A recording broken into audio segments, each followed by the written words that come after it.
In the year 1500, the world was vast, terrifying, and profoundly unknown. To a Europe just emerging from the Middle Ages, the ocean was an abyss populated by monsters, and whatever lay beyond the horizon belonged to the realm of myth. When the first Iberian fleets tore through the Atlantic and anchored on the coast of what would become Brazil, the shock was not merely territorial. It was a brutal and irreversible collision between two realities, two cosmologies, two absolute ways of understanding life, death, and the sacred. What the exhausted sailors found upon disembarking was not a pristine paradise, let alone a hell of disorganized barbarism, as the chronicles of the time tried to sell to justify the conquest.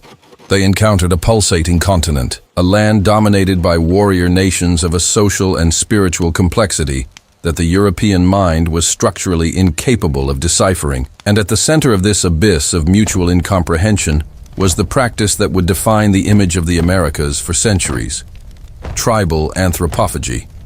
To understand what surviving at the dawn of the 16th century truly required, we must completely abandon the caricatures drawn by centuries of prejudice. We must forget the image of the irrational, animalistic savage, driven by hunger or bloodthirsty madness. Along the immense and lush Atlantic coast, peoples like the Tupinamba and the Tupiniquim built a world where physical hunger was practically non-existent. The rainforest overflowed with life. The rivers and the sea offered fish in an abundance that bordered on the infinite. The large communal farms guaranteed constant harvests of cassava, corn, beans, and sweet potatoes. Their villages were true cities of straw and hardwood, organized around massive plazas, housing thousands of individuals in a sophisticated political structure, driven by councils of elders and war leaders with vast experience.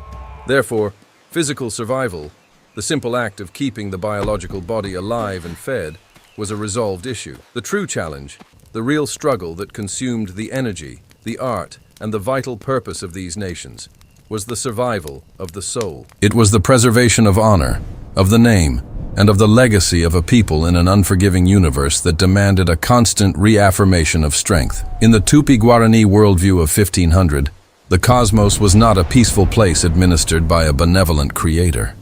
The universe was a tense web of energies that needed to be constantly fed and balanced. If a tribe did not demonstrate vigor, if it did not aggressively avenge its dead, it entered a process of spiritual degradation. It weakened through inertia and cowardice. Weakness, oblivion, submission, these were the true forms of dying, and the only way to ward off this spiritual death, the only way to prove to the visible and invisible world that a nation was strong, was through the capture and ritual assimilation of the enemy. The consumption of human flesh, which so terrified the colonizers, was the central gear of this machine of cosmological survival. It was not about culinary tastes. It was the ultimate physical manifestation of vengeance and immortality. While Europeans saw an act of bestial monstrosity, the indigenous peoples experienced a solemn rite of immense respect, a sacred cycle where the energy, courage, and bravery of a fallen enemy were absorbed and immortalized by the victorious tribe. No one wished to consume a coward. Surviving in that era meant accepting that your life did not belong to you in isolation. The Western concept of the I, disconnected from the group, did not exist in the jungles. You were a link in an immense chain connecting your ancestors to your descendants. Your only function was to keep that chain strong. This relentless pursuit of vengeance created a state of chronic warfare, but it was not a war of territorial conquest or total annihilation. They did not fight to take land, for the forest was infinite. They did not fight for gold. They waged a continuous and cyclical war, a hunt choreographed by strict rules, where the primary objective was not to kill on the battlefield. The goal was to capture individuals of high military value, bring them back alive to the village, and insert them into the complex system of captivity. The preparation for a war expedition required days of rituals, fasting, and consultations with the shamans, who interpreted dreams to predict the success or failure of the hunt. When the warriors finally departed, delving into the dense woods, they transformed into extensions of nature itself, men painted with the colors of the earth and the night, moving in absolute and terrifying silence. The ambush was the primary tactic. Direct confrontation only occurred when the element of surprise failed. Imagine the tension of living in a coastal village, knowing that at any moment, in the shadows of the trees surrounding the clearing, dozens of enemies awaited the exact moment to strike. The deafening sound of war cries shattering the tranquility of the morning, the hiss of poisoned arrows tearing through the air, the dry impact of wooden clubs against bone. In the chaos of combat, the experienced warrior did not seek the fatal blow. He aimed for the legs, the arms, seeking to disarm and immobilize. The one who managed to subjugate a formidable enemy and tie him up not only gained immediate prestige, but elevated the status of his entire lineage. Capture, for the European man, meant the end. Chains, torture in the holds of a ship, or slave labor until death. For the indigenous warrior captured in the Brazil of 1500, capture was the beginning of a psychological and social process that defies our modern understanding. Upon crossing the borders of the enemy village, the prisoner plunged into a theater of fury. He was received under a storm of screams, dust, and ritualistic hostility. Women, the elderly, and children surrounded him, delivering slaps and insults, throwing in his face the memory of every relative his tribe had bled in the past. It was a rite of passage, a way for the community to purge grief and anger. He, in turn, could not lower his head. The rule demanded that he strike back with pride, laughing at the threats and reaffirming his strength, proving to his captors that they had brought in a formidable warrior, not a coward. But as soon as this initial explosion of collective fury ended, the scenario changed in a way that defied all European logic. The captive was not dragged to a dark dungeon or chained to a post. The thick cords of raw cotton tightening around his wrists and neck were solemnly untied. He ceased to be subjugated prey and came to be treated with a paradoxical reverence, almost like an honored guest of the village. He received a sleeping hammock woven with new threads and was settled into a comfortable area within the great communal house. From that moment on, deprivation ceased to exist.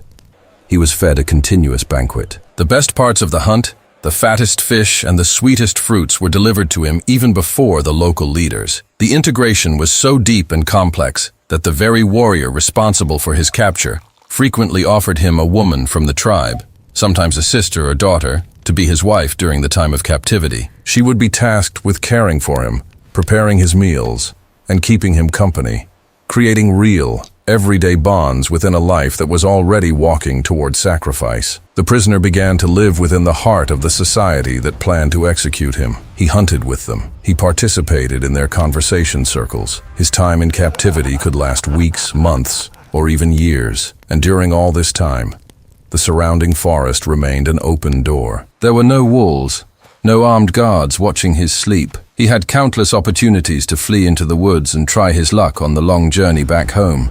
And yet, he stayed. What bound a man to an imminent death sentence were not iron chains, but the invisible shackles of honor. In the mind of the 1500 warrior, fleeing a glorious destiny was the greatest abomination possible. A fugitive who returned to his village would not be welcomed as a heroic survivor, but as a despicable coward. His wives would turn their backs on him. His peers would humiliate him. He would be a pariah, someone who preferred a mediocre life over fulfilling his role in the great cosmic cycle of vengeance, accepting death in the enemy's plaza, with his head held high, insulting his captors until his last breath, was the guarantee that his name would be sung by generations to come. It was immortality. Surviving, therefore, was not avoiding death, but embracing it at the right moment and in the right way. When the tribal council finally determined that the captive's cycle was complete, the village entered a state of ritualistic effervescence. Messengers were sent to allied villages, inviting them to the great event. The women began the complex preparation of kawim, a fermented beverage fundamental to the process. Cassava was boiled, and the women, often the eldest, chewed the root and spat it into large clay pots. The enzymes from their saliva accelerated the fermentation, creating a thick, opaque, and highly alcoholic liquid. Kawim was not drunk for amusement. It was the key to altering the collective consciousness, opening the bridge between the world of the living and the abode of the spirits. The captive, far from being treated as a terrified victim, was the grand star of the ceremony. He was adorned with the rarest feathers, painted with the most complex body graphics. In the hours leading up to the climax, he showed no fear. He danced.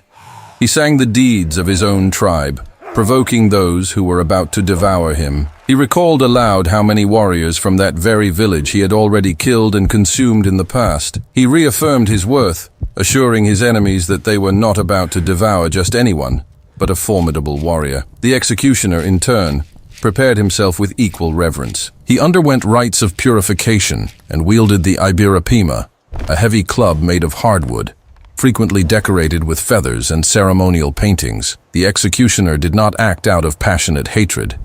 He was the instrument of a divine law. The final moment was a deadly theater. Captive and executioner stood face to face in the center of the crowded village.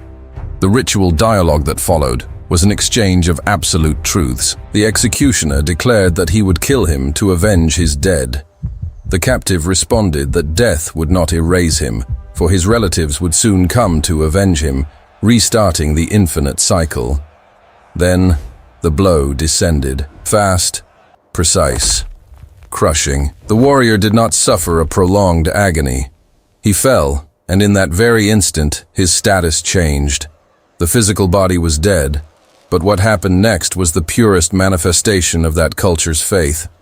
The body was meticulously prepared, roasted on grills of green wood, known as mokem. The warrior was divided among all present.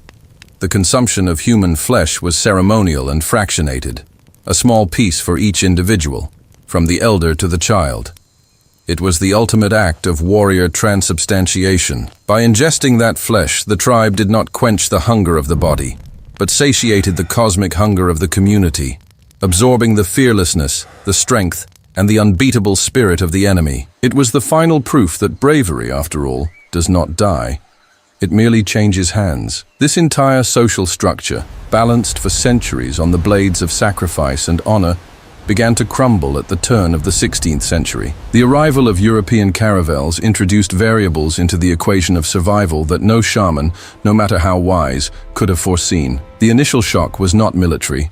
It was ethical and moral. The Iberian explorers, and soon after the Jesuit missionaries, brought with them the cross and a Manichaean worldview. For the European, forged in medieval Catholicism, the human body was a temple of the Holy Spirit, sacred even in death. The idea that a body could be sliced, roasted, and consumed was the violation of the supreme taboo. It was, in their eyes, irrefutable proof that the populations of the New World possessed no soul, or worse, that they were direct agents of the devil. Cannibalism quickly ceased to be a cultural shock to become the most lethal legal tool of the colonial period.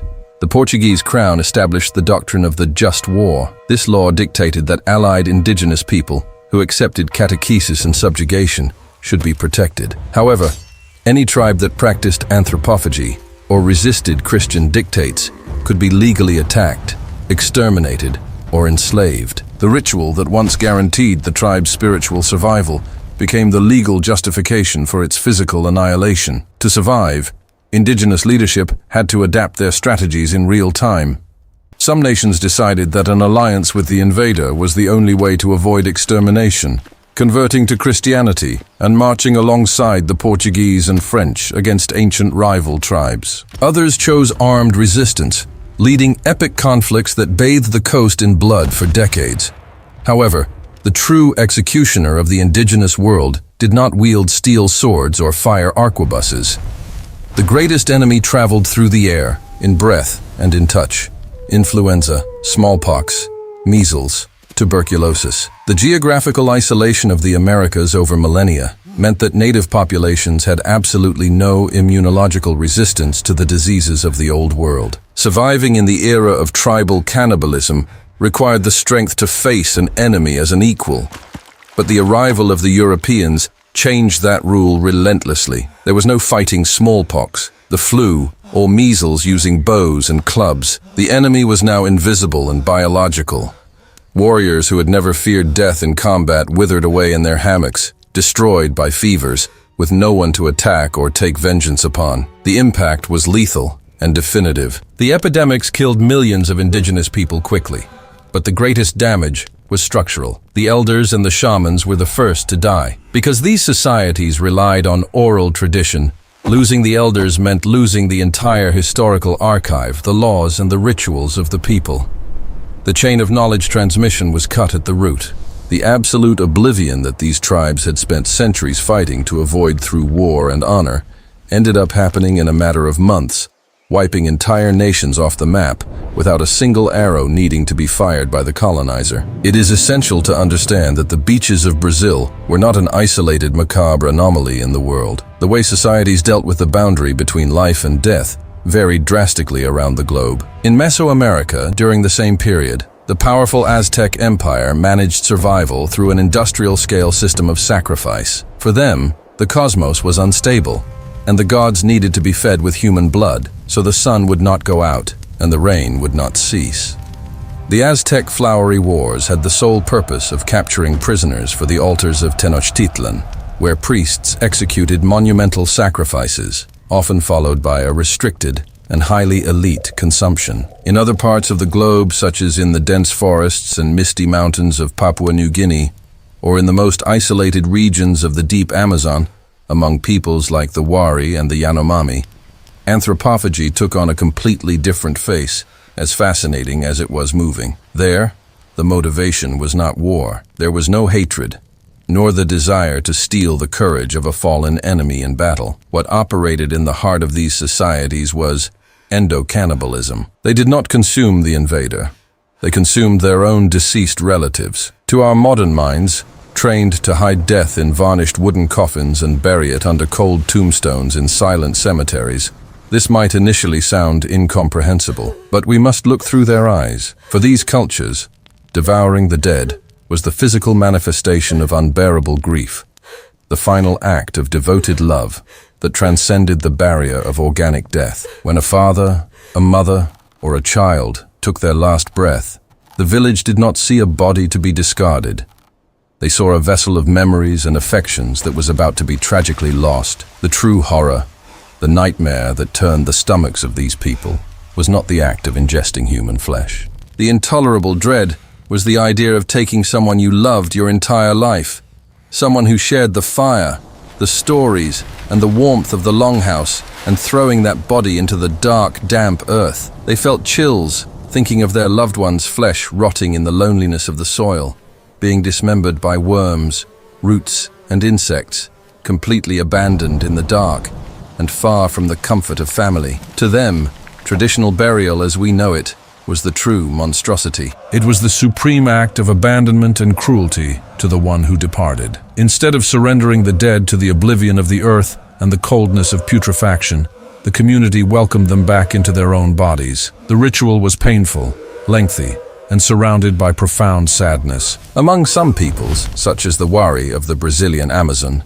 the body was ceremonially roasted, and the flesh was consumed by relatives amidst inconsolable collective weeping, in a colossal effort to erase the image of the corpse and focus on the memory of who the person was in life. In other traditions, like among the Yanomami, the body was cremated, and the ashes of the crushed bones were carefully preserved to later, in sacred funerary ceremonies, be mixed into a warm plantain soup and ingested by the closest relatives. Every sip of that soup, every piece consumed, was a swallowed tear. It was a physical pact of memory.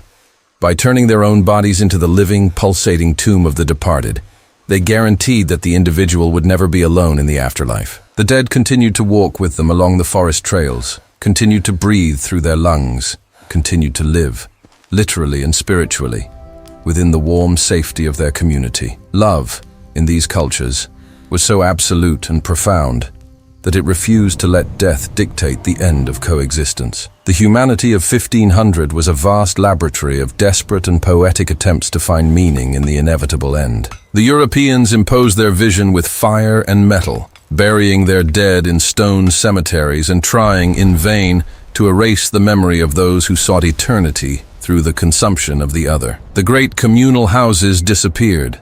The heavy wooden clubs now rest motionless under the cold glass of museums.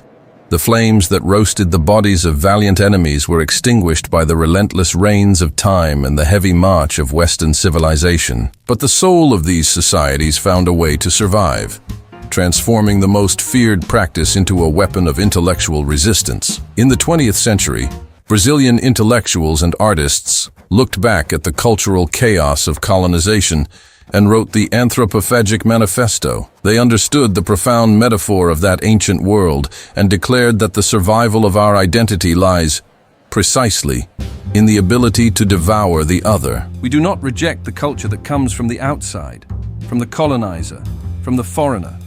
We capture it, we consume it, we digest what interests us, we absorb its strength and its ideas, and we excrete what doesn't serve us, creating a new, mestizo, chaotic, and brilliant identity. The spirit of the 1500 warrior remains alive in the resilience of our culture. When we look at the era of tribal cannibalism without the lenses of modern moral judgment, we find a brutal but essential lesson. Surviving demanded the visceral understanding that the individual is nothing without the community, that their story does not end with the death of their organic body, but persists in the memories, the scars, and the energy of those who keep marching after their fall. Today, we live in a world of millions of inhabitants clustered in skyscrapers, where neighbors do not know each other's names, where the fear of tomorrow is paralyzing, and where isolation and anonymity are the true prisons of our era. Perhaps we, the civilized, have something very profound to learn from those warriors painted in Urukum. They knew that the worst way to die was not at the hands of the enemy, but forgotten, cowering, and alone in the dark.